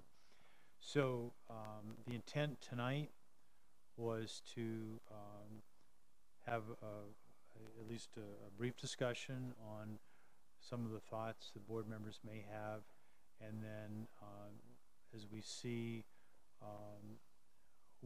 if there's any seemingly consensus about the approach that should be taken, then the chair and I would work to add that to the next meeting agenda, and it could be a formal action at that time. So there's no action intended tonight, just tonight a discussion and an indication of what the board would like to consider at the next meeting. Anything else you want? Just slightly, and so this has been brought up a few times. More recently was because of an MSMA email to me, Mr. Webster, in regards to a workshop, I believe, or seminar in October before the conference in regards to chairs and vice chairs. So Mr. Webster opened it up to the board, and we actually contacted them to see if one or more could attend. And they said, no, bring as many people as you think are interested. We'll welcome them. We just need to let Sue or Mr. Webster know so we can sign you up if you're interested in that department. So that's how this discussion started up again, and we did further research as he just mentioned. So I'll open it up to discussion. What did I move earlier? When I moved Roy and Tina, I thought that was for that thing. Oh, jeez, no. Louise. Want to explain that? What do you think I was going to be doing? So the motion that was approved earlier approved a delegate and an alternate delegate to basically the state convention of the Maine School Boards Association. So the delegate there is authorized to vote on any of the motions that come before the floor. And in fact, at the next board meeting, I think it just came out today, there is at least one proposed resolution that is being put forth by the MSBA board that would be before the delegates. And so this board would be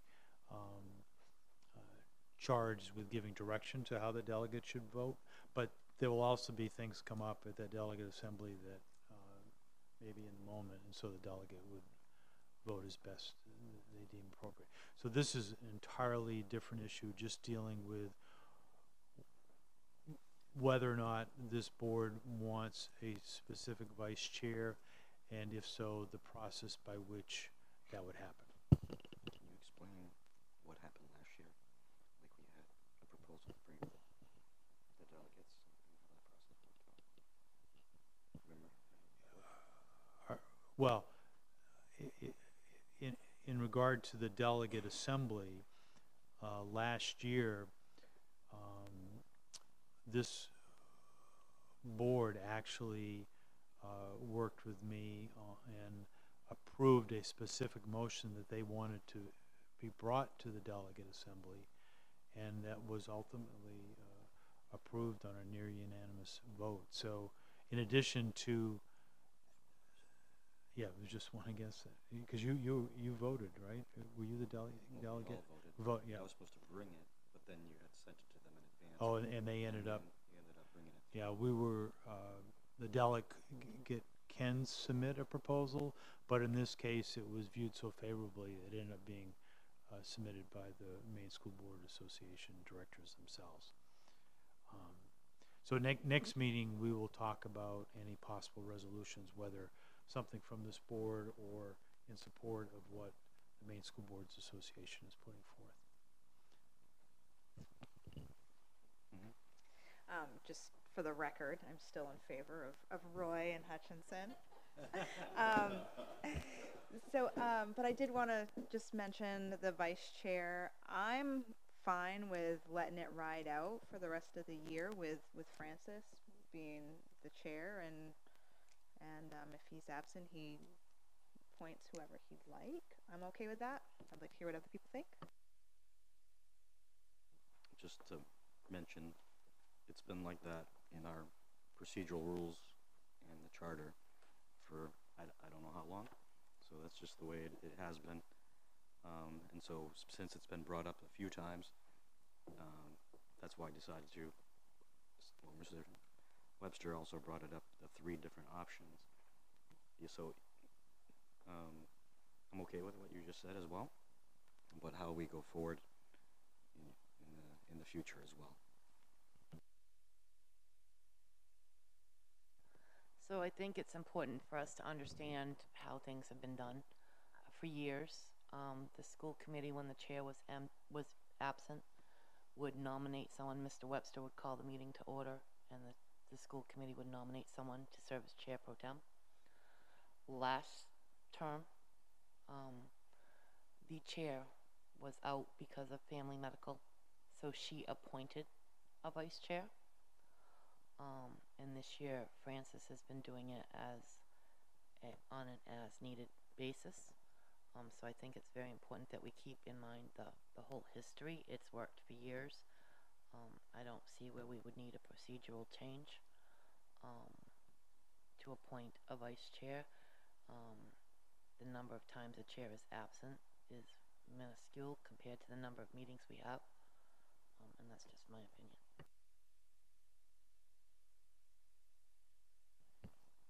I was hoping for further clarification on one of the options presented. Mr. Webster, you said until the end of this year, or like 3 months, about if we were to appoint a vice chair. Could you explain for the benefit of us all why that would be such a shortened term when our terms are 2 years? As the procedural rules are now written, it requires the annual election of the chair. So it seemed to me that it ought to require the annual election of a vice chair as well. I think that just thought that might be to the benefit. In my opinion, I am personally of the opinion that having a vice chair might be helpful. I am coming from the background of city council, where the mayor has a council president who they can defer to and who takes leadership, not just of leading a meeting, but of, gathering opinion and working through things. I wonder if that might help us cool down some of our more lively debates if we could have a resource who's available. Not that you're not, Mr. Chair, but just another person to go to and kind of funneling up towards the superintendent and the chair. Just my personal feeling. Further discussion? I'll add that I don't see a problem with it now. I like people having a chance at the leadership role. Try it on for size, but it's also appealing to have a vice chair because we are working professionals and we all have our limitations. And I was thinking of it perhaps to alleviate one person being responsible for so much, because again, we're all working professionals. But either way, I think it would be beneficial. But I do like the shared governance piece where people do get a chance to try it out.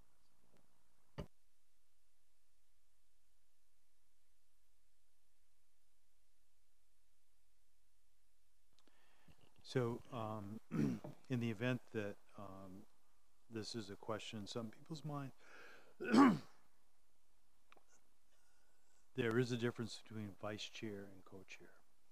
So a co-chair is indeed a sharing of the responsibilities. That wasn't even mentioned in the memo, not that it couldn't, but the vice chair, the intent of the vice chair is only to serve in the event the chair is not available.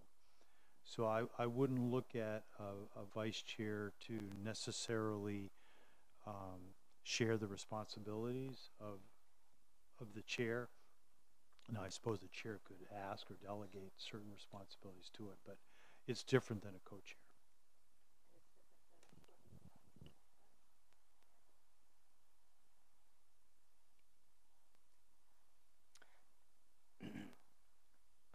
I'll also mention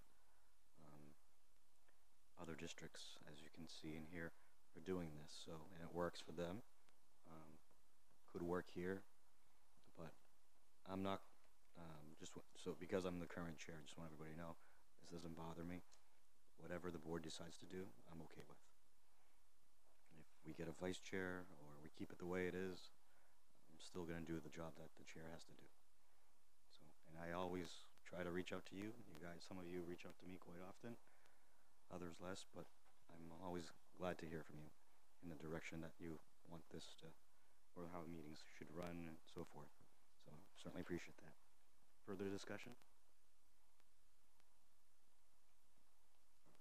All right, so I think we'll be bringing it back to the next meeting. Actually, it just seems like, yeah, it just sounds like we're just gonna maintain the way it is. Yeah, and if I may, I think, assuming we leave it as it is for right now,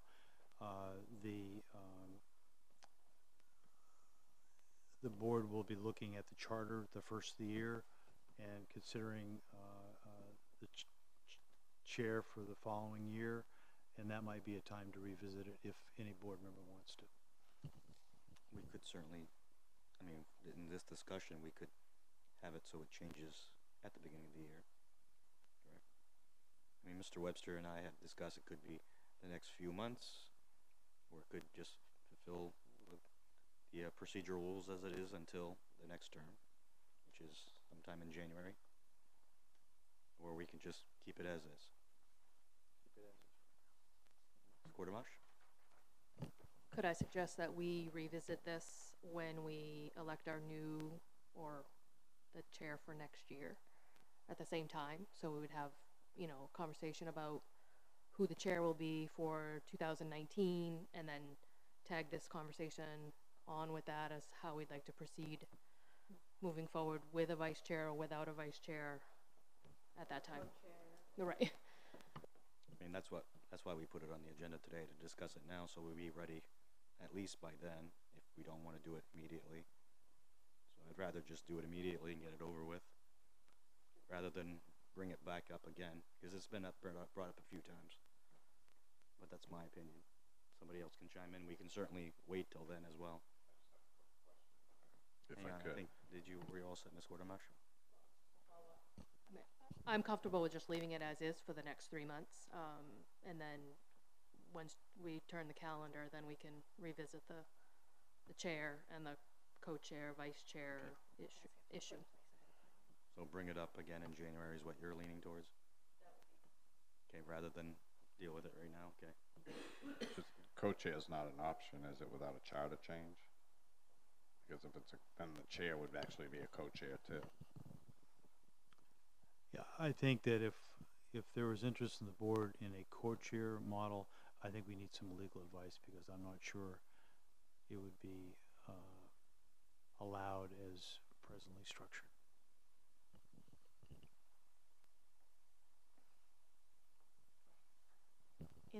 In the examples given for Auburn and Lisbon, it specifies in the Auburn one, vice chairperson or co-chair. Is that so that wouldn't be an option for us, even though that was one of the ones provided? I just cited verbatim what I got from the Auburn superintendent on that, and I did not look at that closely enough to understand what that meant. So I'm not quite sure how their charter is, and I'd have to go back to look at ours. But to my knowledge, there's no provision for us to have a co-chair absent some changes. There will be a new charter commission in 2021 or something like that, I believe.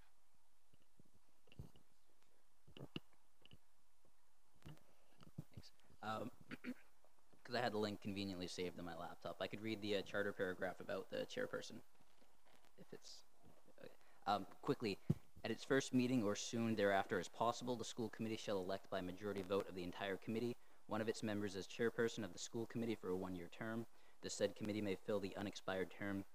Any vacancy in the office of chairperson that may occur, the chairperson shall preside at all meetings of the school committee and shall have a vote as other members of said committee. It doesn't seem to imply much about a co-chair, so I don't know if that would be legal. I guess just my thoughts, like, might as well chime in. For the vice chair, there's really no duties or powers of the vice chair other than to just fill in. I think our current policy states that we have to elect a chair, so I don't know if you actually can appoint one for each meeting that we've been doing. I'm worried that we may be violating that. I mean, if it's just to fill in, I mean, I feel like if we're not going to change the duties of like establish any duties other than just running a meeting for a vice chair, we probably don't necessarily need it, unless like the chair can think of some way to delegate responsibilities. But I think going forward in the next 3 months is okay.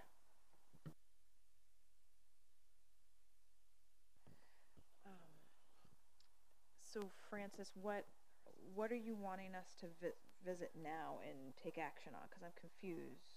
I thought you're making it seem like it's inconveniencing you and a little bit disrespectful to what Ms. Cornamash has said and referenced. So I want to make sure that we are clear in understanding what you're saying, because we're not making decisions until now, or we're making decisions later. I'm confused. I'm confused at what you're referencing, and why can't we wait until January? I might have to have Mr. Webster finish this part, but no, this has been brought up a few times during our term. So we gather the information, bring it to you now. It is an agenda item that we can work on now. But what I'm hearing from Ms. Cortamash, I'm perfectly fine with, as I mentioned before. We can certainly wait till then, but I mean, it is an agenda item right now that we can decide, so that when we get to that point, if there's any changes, we're ready for it. We're not discussing it. There's no question about the new person. If there is a vice chair, it's just ready for that vice chair position. If there is no vice chair position, we keep it the way it is, we're okay. We don't need to bring it back up later on. It's just this has been brought up at least a few times. And so now I'm just bringing it up to your attention that if we postpone it, we're going to be bringing it up again. I think it would be, especially at that time, if you remember, we do have to do a lot of work in January, as well as in March. So that's why I'm thinking that might be a better process if we discuss it now rather than later. But it's super easy if we keep it the same way. But if you do want to make a change to the policy and add a vice chair, I think would be the most appropriate time to do it. But that's entirely up to you. If you guys don't and want to wait, I'm perfectly fine with that as well. Does that make sense? Okay. Yeah, it does. Thank you. I just had a quick question. What are we not able to change in the charter in January? Because someone said, we can't change something, we can change something. What are we doing here? Sure. You want to explain that? Yeah. So in my mind, and I'm not an attorney, the charter is clear that there is to be a chair elected, not a co-chair. So in my mind, absent a charter change, yes. So a co-chair in my mind shares responsibility with the other co-chair, where a vice chair has no responsibilities until the chair is not available, and then the vice chair assumes for that meeting only the responsibilities of the chair.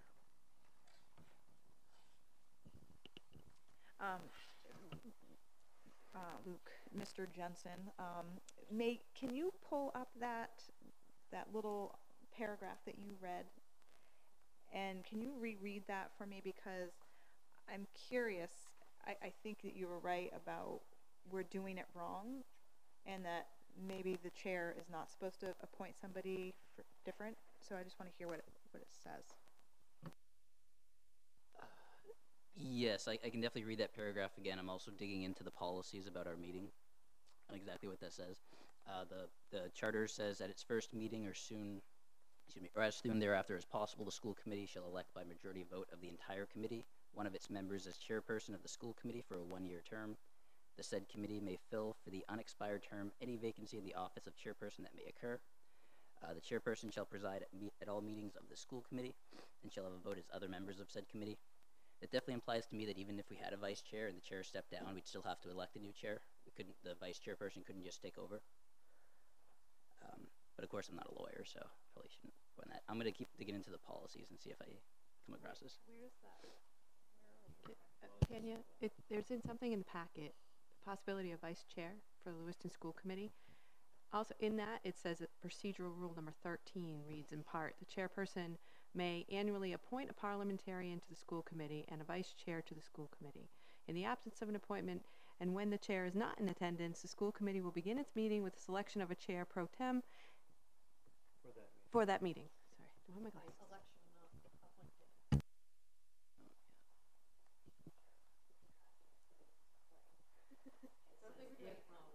So, right, so it seems like the board has to elect somebody at the beginning of each one, no. If I don't. Oh, if you don't. Say something Got happens you, to me, okay. God forbid, and I can't appoint.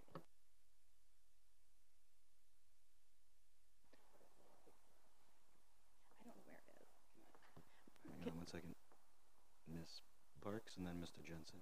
So my understanding of this from the past and from reading it is that what you were saying before, Luke, that the chair, whoever's sitting as chair shouldn't be appointing somebody ahead of time. If the chair isn't going to be here, then at the start of the meeting that the chair is not going to be at, that's when it's elected among the people who are here. And that's how we've done it in the past until last year when there was at the time it was worded as a co-chair was elected or appointed to fill in. So all of this different co-chair, vice chair, and it having different meetings now is brand new to me.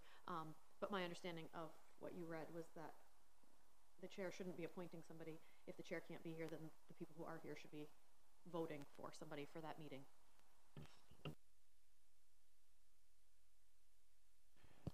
So if one reads the procedural rules literally, it does say the chairperson may annually appoint a vice chair to the school committee.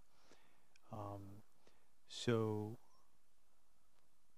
in the past, there have been a few meetings where, because there wasn't a vice chair and because the school committee chair had not made any indication, that we've started the meeting with, I'd call the meeting to order and say, I'll ask for nominations for the chair pro tem, and there has indeed been a vote. So I think having the chair appoint a vice chair before any meeting he or she might be absent at is not inconsistent with the, shall I say, the spirit of that paragraph, but it does to follow it exactly, absent an annual appointment of the vice chair, one could reasonably argue that any meeting that the chair is absent, it ought to begin the meeting with a selection and a vote. We have not done that of late, but I'll leave that to the board. And that may be a change in the procedural rule, which is something that this board has the authority to do. I did find in policy BDB, which is duties of officers, in the last paragraph for the chairperson.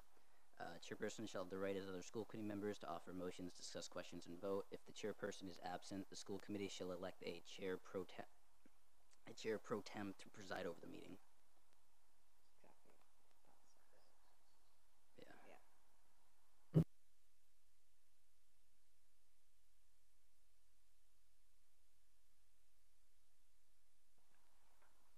I don't see any further discussion. Still unclear if we're waiting till January? So I think it, let's put it this way. If we wait until January, I think I may want to revisit the procedure rules and have maybe some language options for the board to consider that would be clearer about the present practice if we wanted to continue that.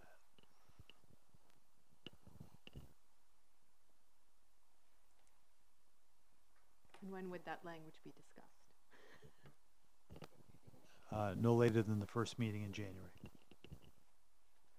But it could be next meeting. Yeah, could be. Right. Further discuss. I thought I saw a hand over here. Thumbs up. Thumbs up. All right. I'm seeing nods of heads and thumbs. All right. So we shall move ahead. Reports. First report will be from City Council. Representative. Thanks. So the one thing that may be pertinent to folks here that I wanted to bring up is there's been an ask of a citizen or community member to consider moving a business from across the street from CMMC to down towards Fry Street. And there was a big discussion about this and pedestrian safety was a factor of that conversation, especially given the tragedy at the middle school, I believe 2 years ago now, in that same area. And so I wanted to let you all know that conversation has occurred. No decisions were made by the council. I think we've referred it back to the Planning and Code Enforcement Office, but if anyone wanted to have a conversation about that, I'm happy to hear your thoughts on that and bring those back to council. The second part, I'm just super excited to spend lots of hours with you guys again tomorrow. I think, you know, seeing the agenda, I think the spirit of that event is that we're going to have a collaborative conversation. And while I do believe there will be a chair of the meeting just to kind of keep us a little bit on time, I'm really hopeful that it's a true conversation and that it's just the start of a beautiful relationship.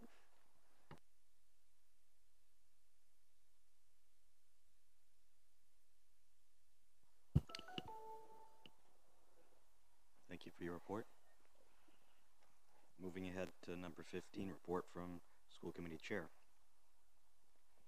I'll keep it brief, but just to make it as an announcement, because we've been in executive session most of the time, but the search for the superintendent and the building of our leadership profile is underway with BWP and Associates. And we are building a schedule and which will be available and to the public very shortly. So just wanted to mention that, and excited to go forward with that. And number 16, report from the school superintendent. Thank you. So just to quickly repeat, we have the meeting tomorrow, 6 o'clock sharp. We will have dinner. There will be assigned seating for dinner. We're just trying to mix it up. Sue, I asked her to give me a first draft, but she said, no, I have to do it. So if you have any specific requests, I'll try to accommodate you on that. Oh, well, maybe that too. Again, anyone else who would like to register for the conference, please let Sue or me know. And I'm sorry to report that we have a disciplinary hearing scheduled for Monday, and it will be conceivably we'll do something I've done once before where we've got one incident involving multiple people. If the parents agree, we'll have one administrative presentation of what transpired, and then we would excuse everyone and bring them in individually. So we'll see what happens with that. The last thing I want to report on, and And I'm sorry that this is continuing, but our mitigation work at Martell Elementary School continues. When the cleaning was completed in the low level, we did some further air quality testing, and we've got to bring people back to do some more. So it's one of the frustrating things for staff is they don't have that workspace available, and a big part of that basement was our Sue Whitney's old room, for those of you that have been down there, is our special ed offering, and we're going to be exploring some other options because it's going on longer than certainly what we had hoped and what we had expected. That's it for my report.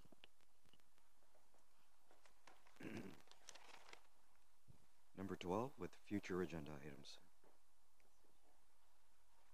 I would just like to add that LHS is going to be part of the Spirit Challenge for WGME, and we'll be accepting food donations, and I believe some of our elementary schools are accepting them as well. And I believe that's the week of October 4th that they will be having it at 6 a.m. at LHS. And also, can we kind of shorten these agendas and not have 17 items when we know there's some big ticket items on there?